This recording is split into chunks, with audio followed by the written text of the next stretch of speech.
Hi guys, welcome back to the channel. In today's lecture, we are going to discuss about the slope deflection method. Okay. In the previous lectures, we have discussed about what is the difference between the displacement method and the force method. Okay. So basically, the slope deflection method is a displacement method. Okay. And what is a displacement method? We have already discussed, right? So now come directly to this topic, right? So the most important thing in the slope deflection method is basically we need to have the idea of the kinematic indeterminacy, or you can say that degree of freedom, right? So degree of freedom,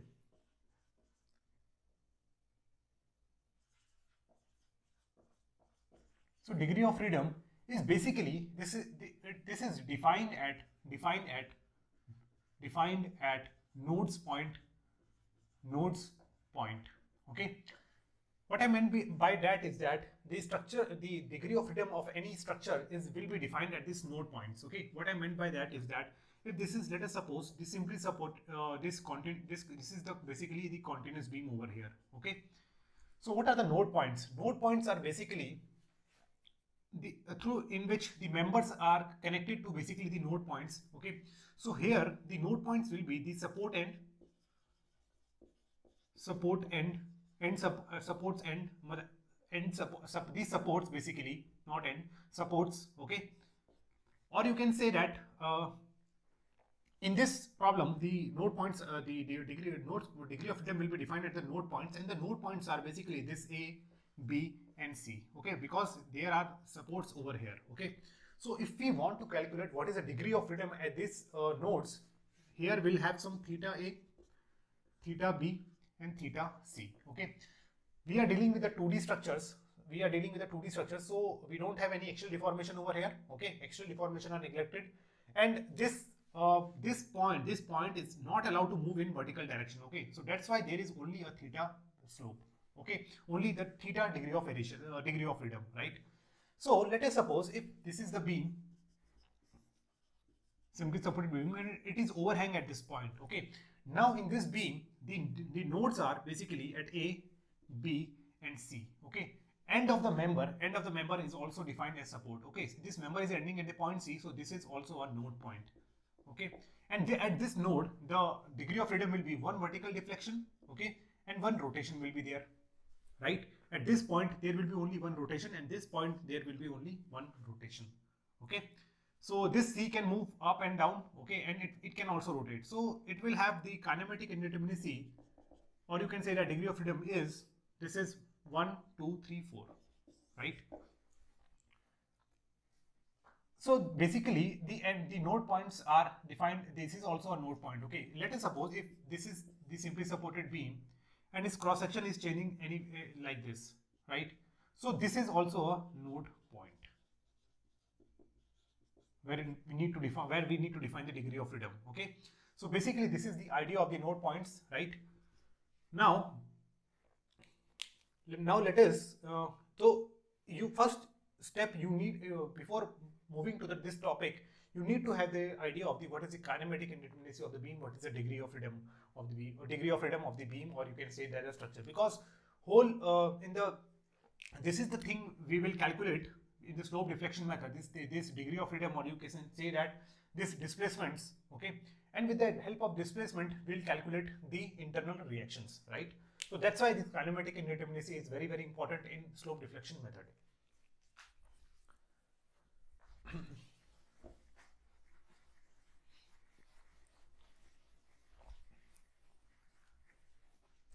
So now let us come to this slope deflection method. Okay, so in this beam, in this derivation of the slope deflection method, or you can say that slope deflection equation will have displacement only due to bending. Okay, shear displacement and axial deformations are neglected basically. So deformation are due to basically bending, right? So what I can say that the let us suppose there is one continuous beam. Okay, this is basically statically indeterminate beam, right? And let us suppose this is the point A, and this is point B. And this beam, this portion is loaded like this. Okay. This beam will deflect. This beam will deflect like this. Okay. So it is loading. This is this portion. This is loading like this. Okay. Some arbitrary loading is there, and I'm assuming I'm assuming that this B support is basically sinking. Okay. Sinking, or you can say that settling of this B support. Okay, this B support is a sinking, or you can say that settling, right? So now, if this is the case over here, let us draw how this beam will deflect. Okay, so I am assuming that this beam, this is the original beam, this is deflecting like this. Let us assume that. Okay, A support is fixed at its position. Okay, and B support comes down, right? And it is come down by this delta amount. Okay, here I'll be having some clockwise rotation, theta A, and here also some clockwise rotation, theta B. Okay, right? And if I show the forces in this member, this AB portion, it will look like this. This is our external loading. Okay, there will be some moment, end moment, MAB. Okay, this is MBA, right? There will be some shear forces. Let us suppose this is VA and this is VB. Okay, so this is the basically the forces which I have shown over here, right? Now I need to represent these displacement components, this theta A, this theta B, and this delta in terms of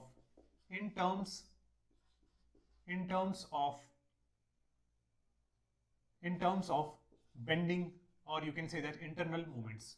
Okay, internal reactions. Okay, basically the end moments. Okay, because the displacement are basically caused due to the bending. Okay, so because we are not dealing with any axial deformation and shear deformation, that's why we are representing this theta A, theta B, and delta in terms of this moment. Okay, so this is the case. So now what you can say that now the important part is, so how we will represent these displacement components in terms of these end moments MAB or MBA, right? Now again we have to consider some sign conventions over here, because we are developing one formula, so we need to have some sign conventions. Okay, so remember, clockwise end moment are considered positive. Okay, here you can see that these end moments which is acting on this member AB are basically what you can say that clockwise moments are basically positive, right? Okay, and theta A, when it is clockwise, it is considered positive. Okay, when the rotation is clockwise, then it is considered positive. Here you can see that this theta A, this beam is coming down, so it is rotating clockwise. Okay, so that's why this theta A is positive. Okay, here also this theta B will be positive, right? And now what about this delta? Okay, this delta will be considered positive. This delta will be considered positive in this figure, because when this beam is coming down, when this support is coming down, it will resulting in clockwise rotation basically. Okay, so that's why delta is positive when there is clockwise rotation. When there is clockwise rotation.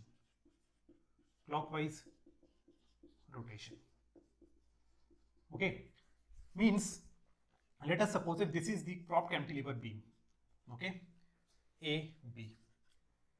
So if this support settles down, right? So we'll have some clockwise rotation due to the settling of support, theta B. Here theta A will be 0 because fixed support. Okay, so this delta will be considering positive. Okay, in other example, let us suppose if this is the fixed support and this is the prop at this end. Okay, so if this comes down, it will deflect like this. Okay, when it is deflecting like this theta B is anti-clockwise, which is negative, right? So this delta will be considering negative, right? So these are the basically sign convention which we'll be using in solving this this slope deflection equation. And remember that while drawing the bending moment diagram and shear force diagram, our assumption that this is the assumption, okay, for drawing the bending moment diagram. Not like this clockwise bending moment will be positive and not like that. Okay, this is the assumption, this is the universal assumption which will be adopting for drawing the bending moment diagram, and it will be same which we have learned earlier. Okay, so this clockwise, when we are here, we are only talking about the direction of these end moments, right? So now let us derive this equation for this slope deflection method.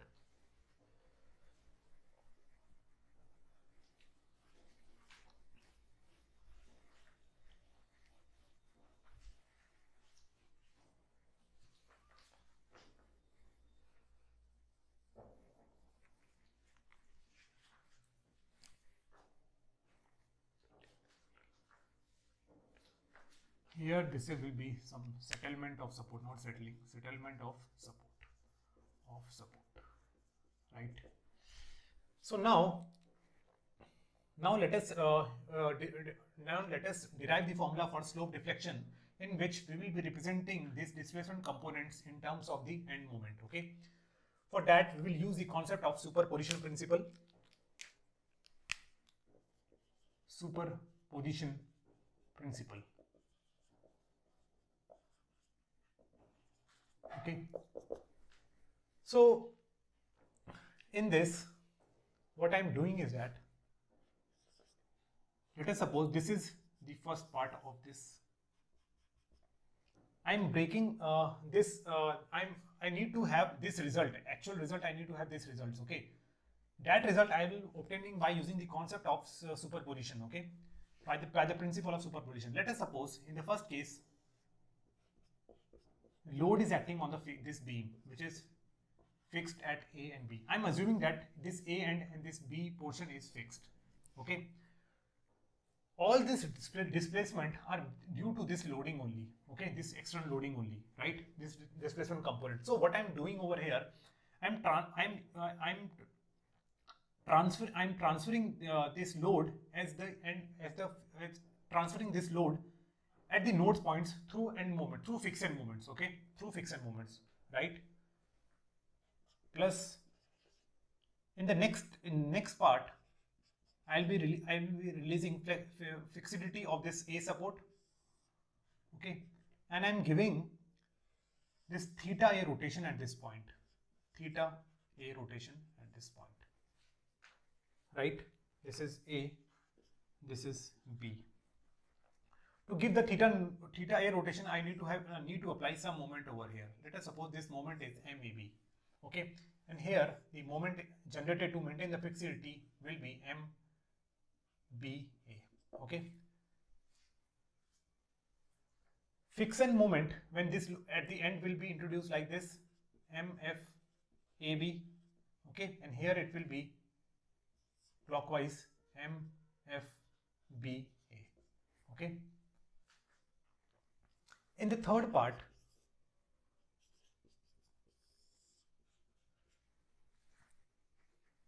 this part will be fixed. This is will have some hinge support, or you can say that roller support at this point. Now we'll be giving theta B rotation at this point. Okay, to give this rotation, I'm applying some moment.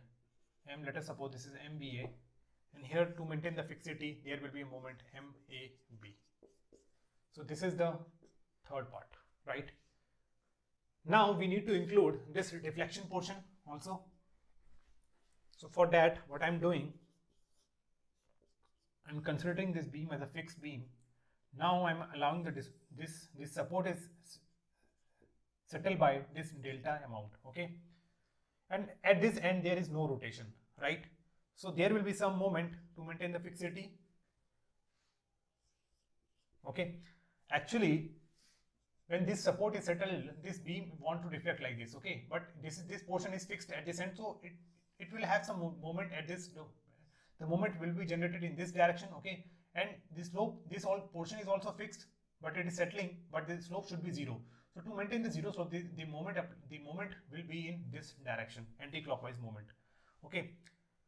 And remember that these two moments will be equal, okay? So this is the case. Now if you combine all these things, if you combine, you will get these two things, right? You will get this deflection diagram if you superimpose all these results, okay? Now let us come one by one to this topic, to these parts. So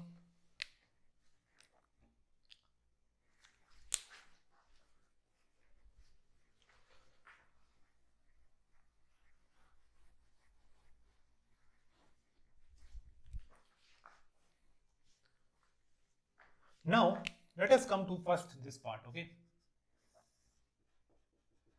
So what I'm doing over here is that this beam is deflecting like this. I'm applying a moment MAB basically, and here their moment will be M of BA, right? Both are clockwise moment, okay? The rotation at this point is basically theta A, okay? And this is positive clockwise. Now I need to find this how much moment is needed at this to generate this slope theta A at this A end, okay? And how much moment is produced to maintain 0 slope at this B end, right? So this is the case, okay? I can solve this problem by two methods, okay? I can solve this problem by not two methods. I will use the concept of the conjugate beam method, okay, to solve this problem. I'll use the conjugate beam method, okay?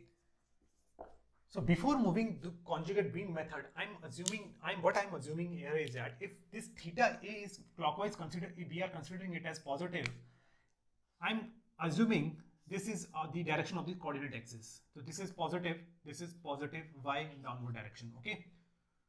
Why? Because if you calculate the theta, it will be tan inverse y by x, okay? So y is positive, x is positive, so theta will be positive,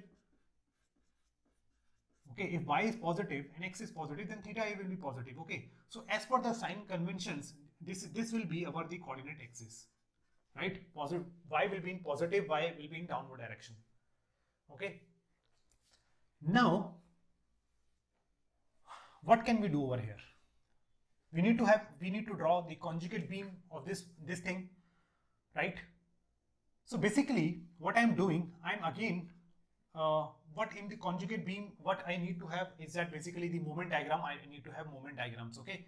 Then we'll divide that moment diagram by EI and we'll get the curvature loading, okay? So I'm dividing this beam like this. I'm again using the concept of superposition over here. At this portion, I'm applying in the first case, I'm applying the moment MAB over here like this. In the second portion, in the second part,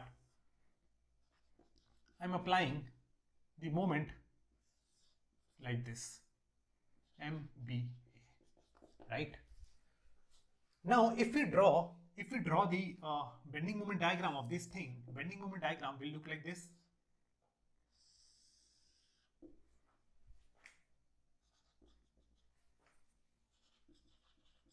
Okay, bending moment diagram will look like this. And what will the direction? And if I divide the bending moment diagram by EI, will get the curvature loading. Okay, remember that we have defined the y-axis in downward direction. So this will be the direction of loading here.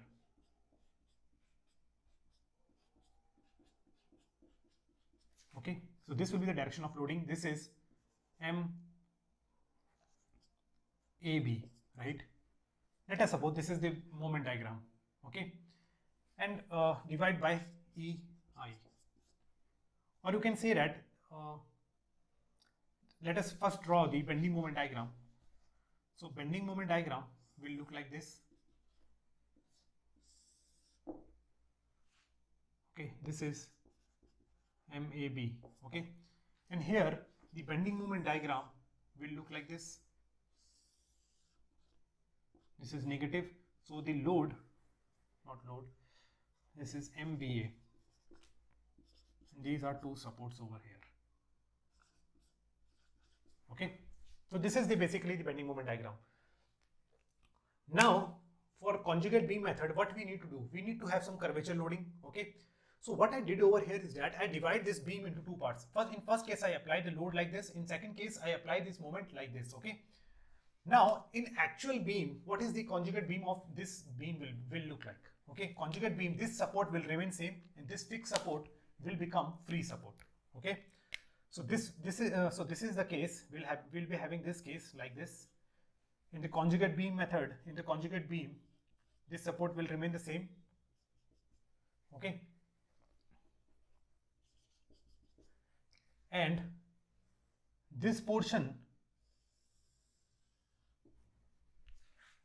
what we were doing, we are simply putting this bending moment on this conjugate beam. Okay, and the loading will show like this, because downward loading is positive, so we'll show like this. We have assumed that this positive y-axis is in downward direction. So this is the sagging moment over here. This is the hogging moment. Okay, for negative sign, right? And for this portion, again I need to put this moment diagram on this beam to show the curvature loading. Okay, so this portion will look like this. Okay, and the loading will be in upward direction. Because this is negative, our negative y-axis is in upward direction. So that's why this is MBA over EI, and this is MAB over EI. Okay, so these are basically the curvature loading for this conjugate beam. Okay.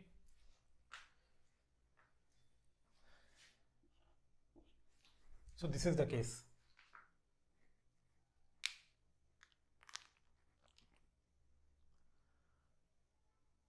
Okay, guys.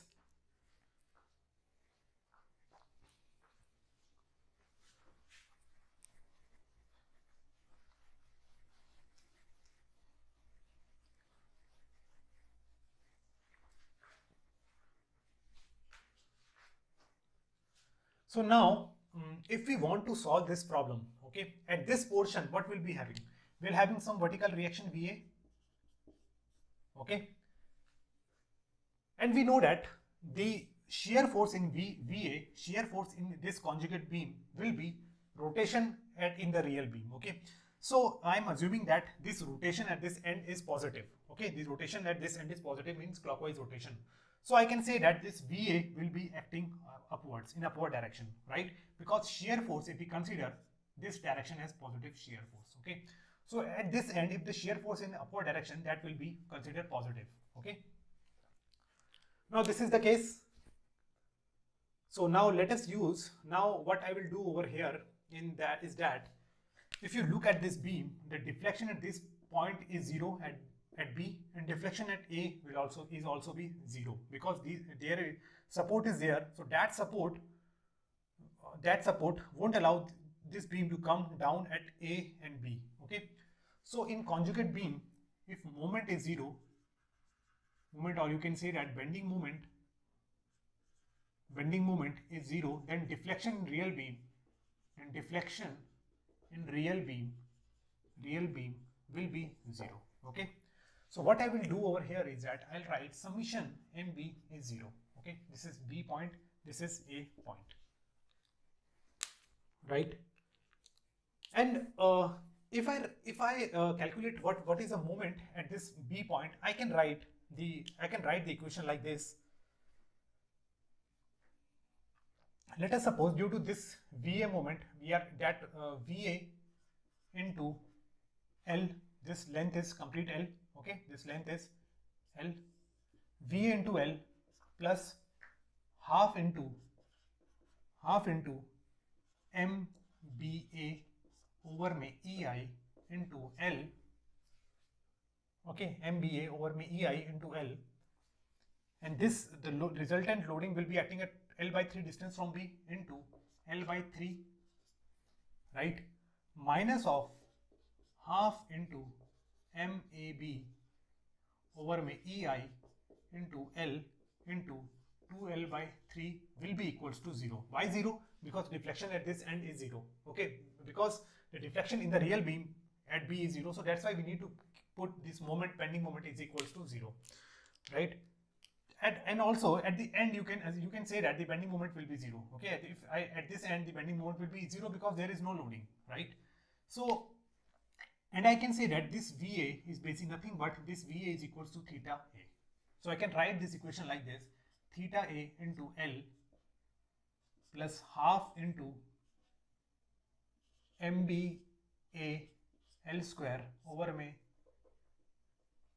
6 EI, right, minus of MAB L square over में 3 EI, and it is equals to 0, right? So this is our this is the first equation. So this is the first equation. Okay. Now let us calculate summation MA is equals to 0. Okay. If summation MA equals to 0, I can write this equation.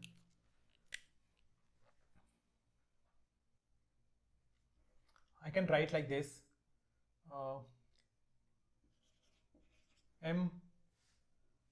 MBA over में EI half into MA over में MBA into over EI into L into L into 2L by 3, right, minus of half into MAB into L by 3. Okay, and this should be equals to 0. This is, let us suppose, equation number 2.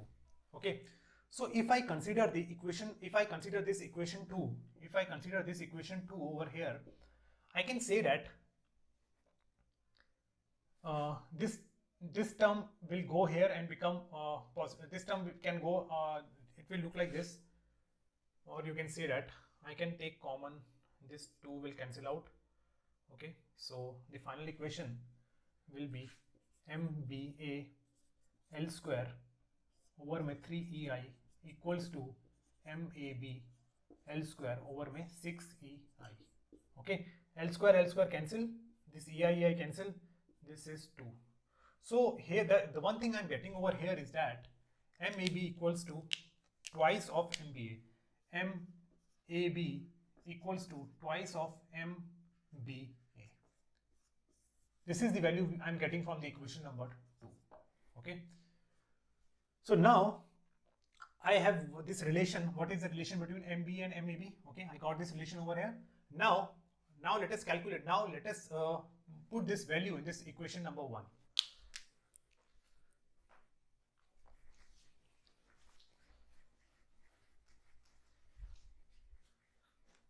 Okay, so if I put this value in this equation, it will look like this: theta A into L plus MBA. You can write 2M. MBA is nothing but, it will be, MBA will be MAB by 2 EI over L square minus of MAB L square over my 3 EI, and it is 6 over here, 2 into 6 EI equals to 0, right? So if I solve this thing, this is theta A into L equals to MAB L square over में 3 EI minus of MAB L square over में 12 EI. Okay, So again,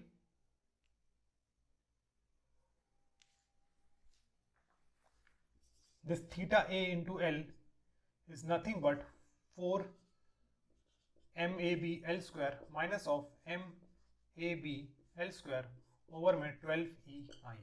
Okay.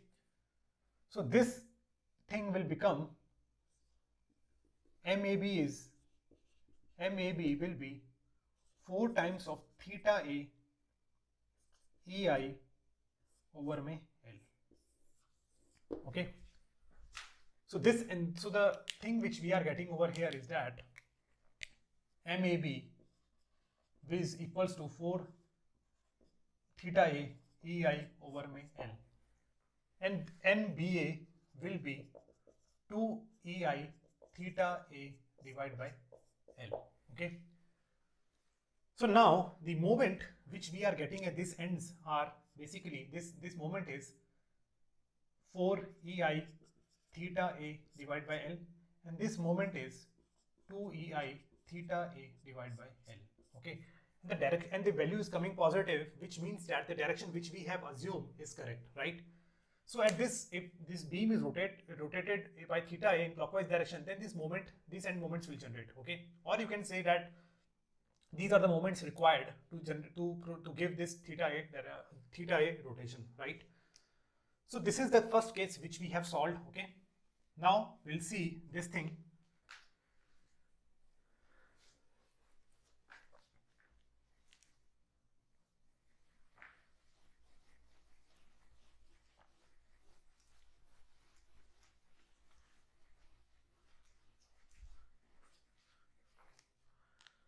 Now, if we consider this second part of this portion, not portion basically. If I consider this part basically, okay, this the third part, okay, it is looking like this, right? So this thing we have already divided previously. This thing we have already derived previously. MBA moment will be 4 EI theta B over my L, and MAB will be 2 EI theta B over my L. We have just now derived this equation. Okay. So at this point the moments are 4 EI theta B over my L. Okay. And this moment is nothing but 2 EI theta B over my L. So this thing is simple because we have already derived this thing in this part. Okay. So this is done now. Now let us come to this fourth part, in which the beam is settled. This fixed beam is settled by delta amount.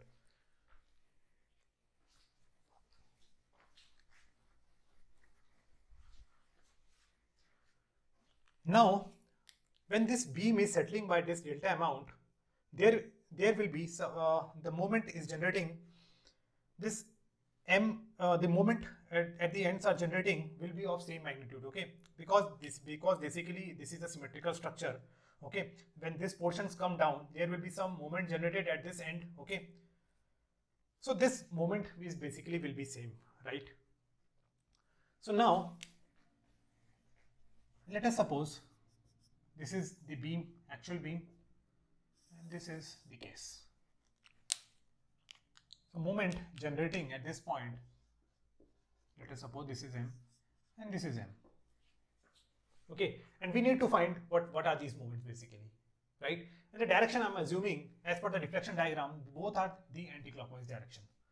Okay, so now let us draw once again the individual we'll again use the concept of the conjugate beam method over here. Conjugate beam method. Okay, so now let us see, these moments are basically generated when this beam is settled by delta amount. Okay, so this beam is settling by delta amount, right? So now what can I say over here? If this beam is settling by delta amount, and these are the end moments generated at the end, and the magnitude will be same. Okay, so this is the real beam case. This is the real beam basically.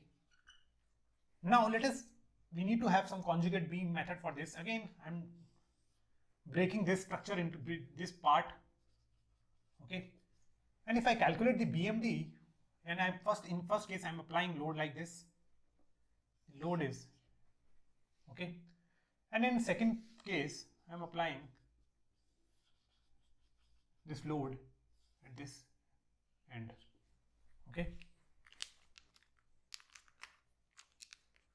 So this is A, this is B, this is again, and this is B, okay. If you draw the combined BMD, if you draw the bending moment diagram of this thing, this real beam, it will be similar to this, okay. So now if I want to draw the bending moment diagram of this thing, this will result in hogging, so it will be negative, okay. Here the bending moment diagram will be positive, okay. This thing we already know how to draw BMD and SFD, okay. Now we need to have the conjugate beam, so I'm for the conjugate beam I need to have this real beam over here. So in conjugate beam, this fixed end will become free end, okay. So this will be the free end over here, right. And if I divide this moment diagram by EI, it will be getting the curvature diagram, or you can say the curvature loading for this conjugate beam, okay. So let us divide this thing by EI. This is nothing but M, this is M, okay.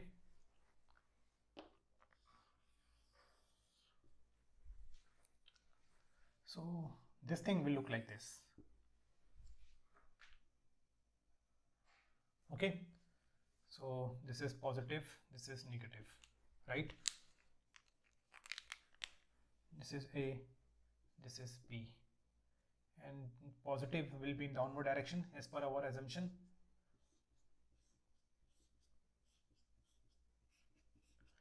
and this negative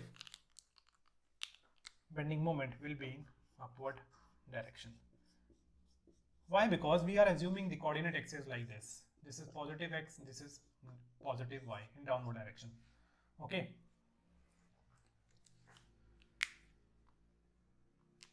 Now one thing we can say that at the ends, let us come to this end A.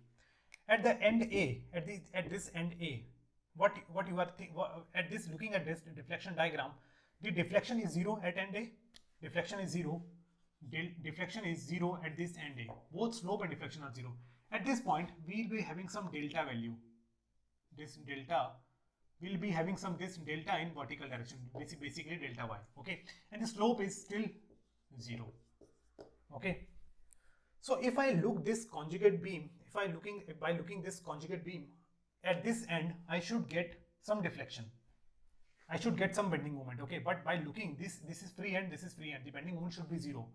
Then we need to apply some moment over here, okay, and this value of this moment will be nothing but delta,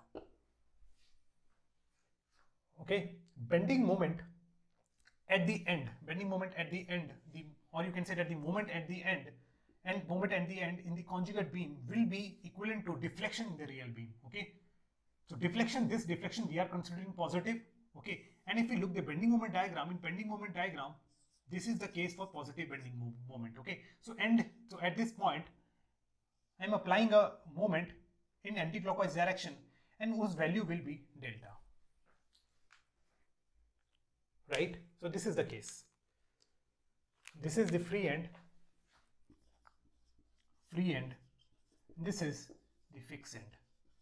Why I showed like this? Because at the end I'm getting this deflection delta, okay. If I in the conjugate beam, both are becoming the free end, okay. So bending moment at this point will be 0 basically. So but in actual beam there is some delta deflection, so I need to apply some moment over here, okay, and that moment should be equals to delta. Why delta? Because bending moment at this position, if I draw the bending moment at this point, at this portion, this B point will be equals to, what you can say that will be equals to this delta will be equals to this delta, which is in positive, which is in positive direction. Okay, this delta is positive, that's why bending moment will be in this direction, right? So now let us solve this thing.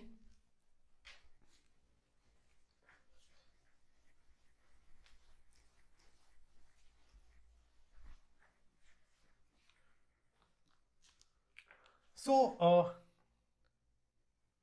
at A, this is basically the m over ei, this is m over ei, and this point also m over ei. This is basically curvature loading. Okay, now at end, let us first come to at end A. Okay, at end A, what is the deflection? What is at end A in the real beam?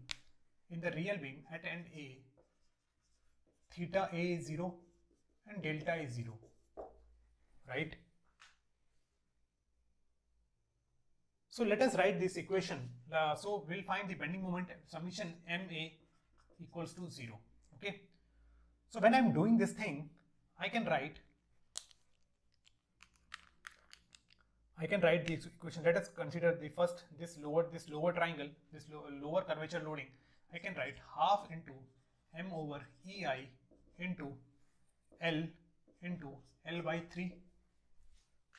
Okay, the resultant will be acting at a distance L by 3, right? Plus delta plus m at this end, delta, then minus of half into m into half into m into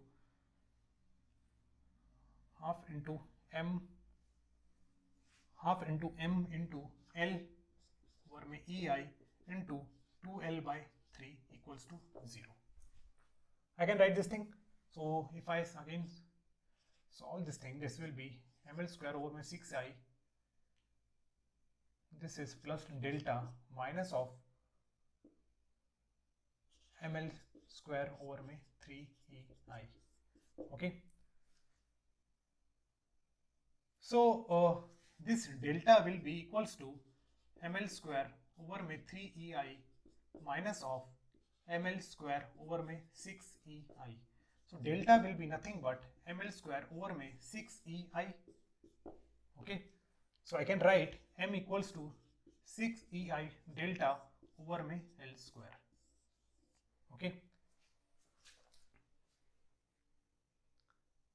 This moment is not m, this is basically, this will be m dash. Okay, because we have already taken m moment for this thing. Okay, we have already assumed this moment m. Okay, so this thing is basically m dash. Okay, this moment. Right. So now what you can see over here, we are getting this positive value. Okay, positive value means the direction which we have assumed over here is correct. Means at this location, at this point, we are getting the value. This is m equals 6ei delta over ml square. So the direction which we have assumed is basically correct, right?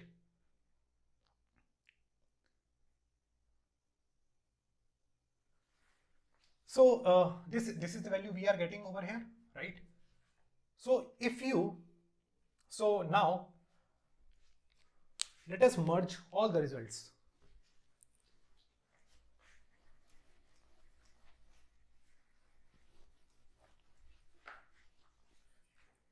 So at this point, the value we are getting here is m equal to 6ei delta over my L square.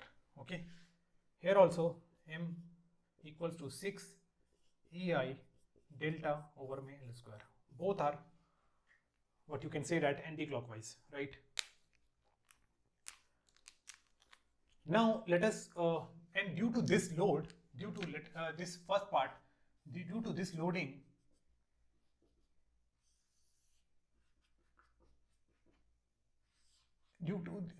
I'll be having at the end A, the one fixed end moment will be MFAB, and at this point the fixed end moment will look like this, MFB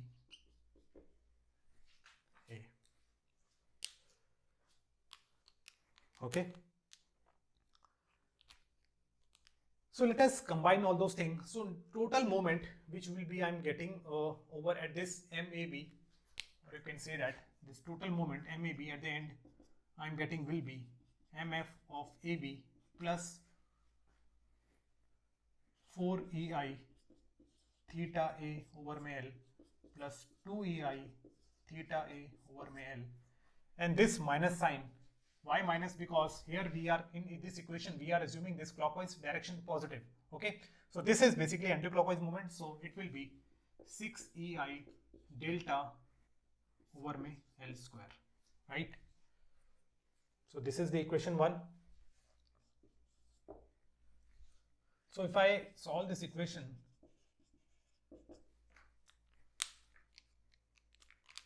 so if I take 2 common from 2EI by L, so it will be 2 theta A plus 2 theta A plus theta B minus 3EI delta 3 delta over may L. Okay, so this is the case. Now for similarly for MBA I can write MF ABA plus 2EI over may L twice theta B plus theta A minus of 3 delta by L. Okay,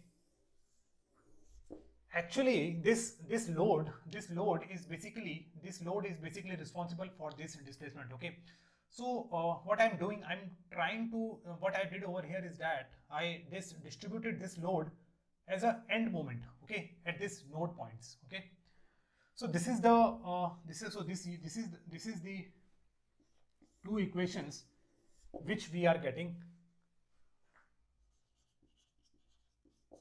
Okay, so this is the two equation. These are the two equations which we are getting for the slope deflection. Now here you can see that I have represented this delta deflections, this displacements in terms of this internal reactions, or you can say that internal moments like MAB and MBA at these two ends. Okay, so this is the most important part of this slope deflection equation, means how to write these equations, how to derive this equation, and to have a clear cut idea what is the meaning of those terms. Okay, so guys, if you have any doubt regarding this, you can write in the comment section. Okay, means how the directions we have choose the directions, how this movement is coming. If you have any doubt, you can write in the comment section. Okay guys, so in the next lecture we'll be solving some problem on this slope deflection method, and by solving those problems we'll have an idea. We'll get we'll be drawing using those analysis. We'll be drawing the bending moment and shear force. Okay, in case of indeterminate beams, and we'll also be looking for deflection diagrams. Okay guys, so thank you very much. We'll meet in the next lecture.